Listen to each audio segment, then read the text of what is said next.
Hey, this is Pamela Riemenschneider. I'm the retail editor for Blue Book Services, and this is the Produce Reporter Week in Review. Greg, we're counting down to Thanksgiving. Have you done your shopping already? We've done some, but yeah, the biggest thing that we're paying attention to is all the retailers that are coming out with how much cheaper they are than the average. And we actually got some of the retail bragging news releases before the official Farm Bureau price of Thanksgiving came out. That actually came out later in the week, and they determined that Thanksgiving feast for 10 was $53.31 this year, which is $6.40 and 14% higher than last year. So that is a huge year over year increase, and that is very unhappy news for most consumers. Yeah, I've dug into it though, and some of their prices, Farm Bureau is big spenders, first of all. I mean, they're not shopping where we shop. Their turkey price was pretty high. They said they averaged $1.50 a pound, up 24% from last year. We certainly are not seeing retail promotions for turkeys at anywhere near $1.50 a pound.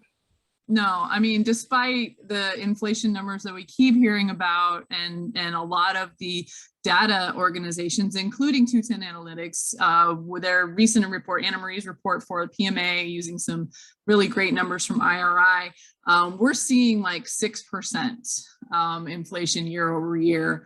And for Farm Bureau to come out and say 14%, I mean, that's a big jump there. But I think it's hilarious that Farm Bureau doesn't shop where we shop, because I haven't seen a turkey for more than $1 a pound, at least in the last 6 weeks. Especially with all of the discounters. A couple of weeks ago, you might recall that Aldi was the first out of the gate to say, hey, well, you can get Thanksgiving dinner with frozen peas. Although, I mean, if you serve frozen peas at Thanksgiving, That's not cool. It's frozen peas are a good buy, but it's to ice your body. Yeah, right. If you serve frozen peas at my Thanksgiving dinner, the people will politely take a scoop and then like turn their plate over and like put it in the trash can so you can't see that you didn't eat it. That old maneuver, right? But we also saw that Lidl came out with an almost copy paste press release for their Thanksgiving dinner for $30 or less. Walmart, where the fancy people shop, was $39 for a Thanksgiving dinner. So, I mean, mine's not going to be that cheap. But I like to see that the retailers are catching on with what consumers are seeing, really just spun in the news cycle over and over, that everything is more expensive. We do see the numbers support that. Anna Marie's report showed 6%, like I said earlier. The food inflation index actually went down in October, though. Now it's at 105, which is like 5 points higher than normal. And we saw a peak of 107 at the beginning of October. So the data supports it, but I just find it interesting that so many retailers are jumping on this, hey, we're cheaper than that bandwagon. Well, they're keying into something that is a major concern for consumers, and inflation is a big concern. And a lot of consumers are going to have bigger gatherings than last year. Last year, we were still in a panic and pre-vaccine, and this year, we're in a much safer place. Not safe, but safer. People will be more comfortable around bigger groups of people, and so you're buying bigger for the first time in 2 years, and then you're seeing, I mean, if you compare 2021 to 19, it's a huge jump, and it's a big concern. And I'm glad consumers or retailers are reaching consumers on this major concern of theirs. I really hope that the fresh produce marketers in general find ways to remind consumers. And I mean, I've been writing about fresh produce for 16 years, something like that.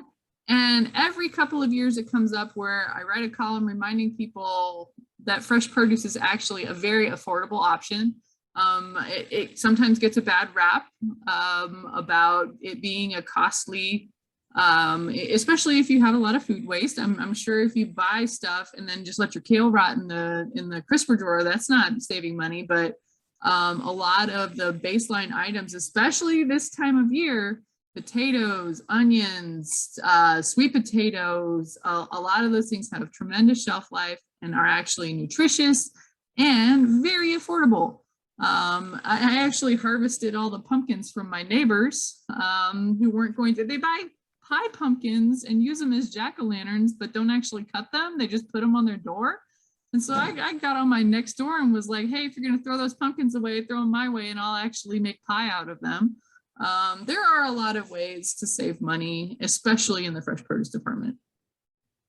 Oh, absolutely. And oddly, both Lidl and Aldi left fresh potatoes off their lists.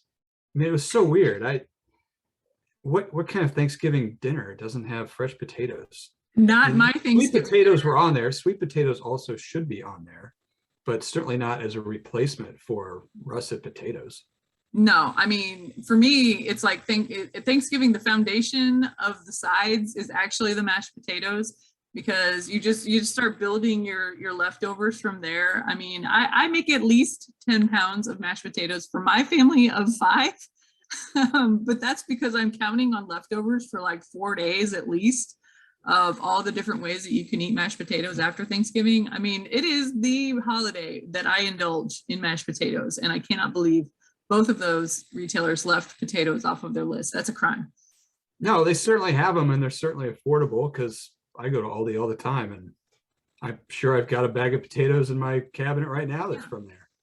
Speaking of one of the Thanksgiving essentials, Duda Farm Fresh Foods sent out a press release this week that I kind of glossed over the first time I looked at it.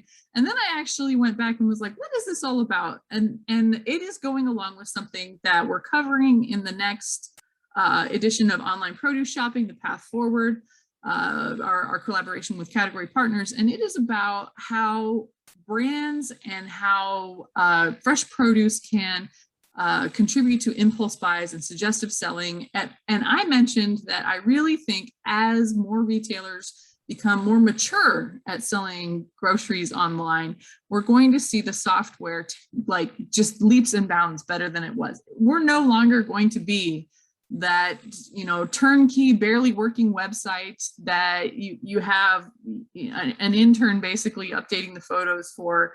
Duda's new deal is working with an enhanced store locator. And most brands have some kind of store locator because it's very difficult in the produce industry to guarantee that this retailer X or retailer Y always carries your brand. But when you have your store locator updated, you can go in there and search for whatever product you're going to, and it will connect you to the retailer and help facilitate the online grocery process. And I think that is just like an incremental step, and it's really going to help. And it's showing that we're seeing improvements in software development that are going to help brands sell better online. And I'm here for it, and I'm really excited to see how this goes. Yeah, there has to be some actual changes to acknowledge the fact that consumers both are more knowledgeable and want to continue to be more knowledgeable. I mean, everyone shops at a grocery store with a computer in their hand or pocket now. So that's got to be part of the reality of how consumers are behaving differently.